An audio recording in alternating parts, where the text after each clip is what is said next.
This is a semester project for Civil Engineering 461, where Sean Calhoun, Mark Adams, Sufal Biswis will all be comparing the innovative technologies of compaction methods. The two methods that will be addressed are the deep dynamic compaction, which was an older method introduced in the early 1900s. The relatively new technology of the rapid impact compaction will also be addressed. The deep dynamic compactor. The technique can be addressed here in this video that is linked to YouTube. Here it is shown that the plate is raised very slowly to a specified height. Once that plate reaches its maximum height for release, it is then slammed down into the earth.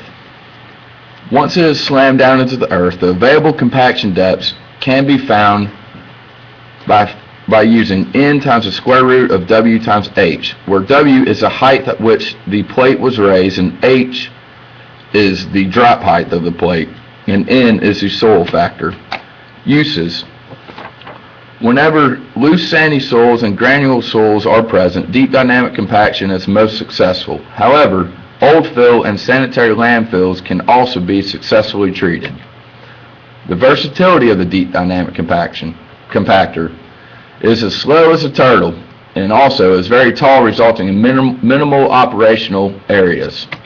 As seen here is a typical work zone with existing structures and power lines. And as you can see, it is limited to this very safe work zone. The sustainability, dust control, noise pollution, and sight for sore eyes for people nearby the work zones are all negative sustainability factors. The limitations of the deep dynamic compactor are major shock waves that the deep dynamic compactor method cannot be used around existing structures. Also, the method cannot be used if cohesive soils are present, since these soils absorb the energy necessary for compaction. Now the rapid impact compactor, and through this video we can see how it's working. A 7-ton hammer is repeatedly hitting a 1 to 1.5 diameter steel plate, and the energy is transmitting to the soil. And this compactor can be used to compact about 15 feet depth, but this depth is largely dependent on type of soil. Like in sandy soil, the compaction depth is higher. When the soil is silty sand or sandy silt, the compaction depth is lower. So this compactor is useful for shallow compaction, and when there is a loose sand or granular material is present, this compactor is best.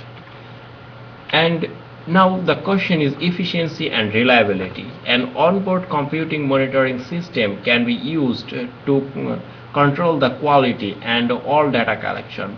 So this rapid impact compactor is best, and this compactor is also versatile, and this can be carried to the job site with a very simple truck. So this can be useful for any place. And the question is sustainability. When this compactor is in operation, there is huge dust and noise pollution. So dust control and noise pollution is the only issue that need to be resolved for this operation. Production comparison.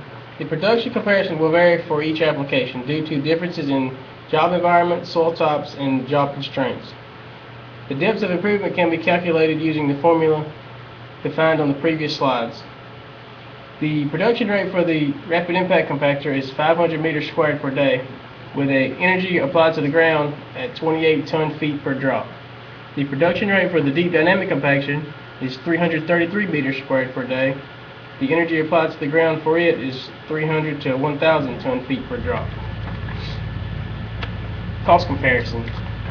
The average operating cost for the rapid impact is $9.70 per meter squared.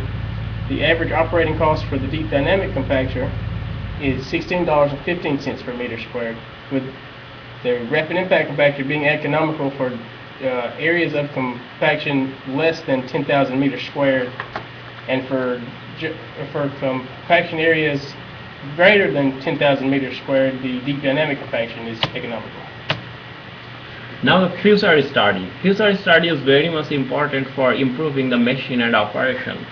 The future study may be done with the shape of the ponder. That means which shape is more effective. That means spherical, cube, or conical, or something like that. The another field of future study is the base plate. The material of base plate, like if it's made of steel or brass, which will be more effective. And the rest thing is site condition, and it's a very large field of study that which site condition demands which type of compactor. If we can choose the right compactor, then the project will be more beneficial and more effective. The outcome of our project has shown that for deep foundation compactions, the deep dynamic compactor is a must, but it is not economical when it comes to shallow compactions. We concluded that for shallow compactions with limited space for maneuvering, the rapid impact compactor is the best choice. When compaction is needed near standing structures, the RIC is a necessity because it doesn't damage the existing foundations.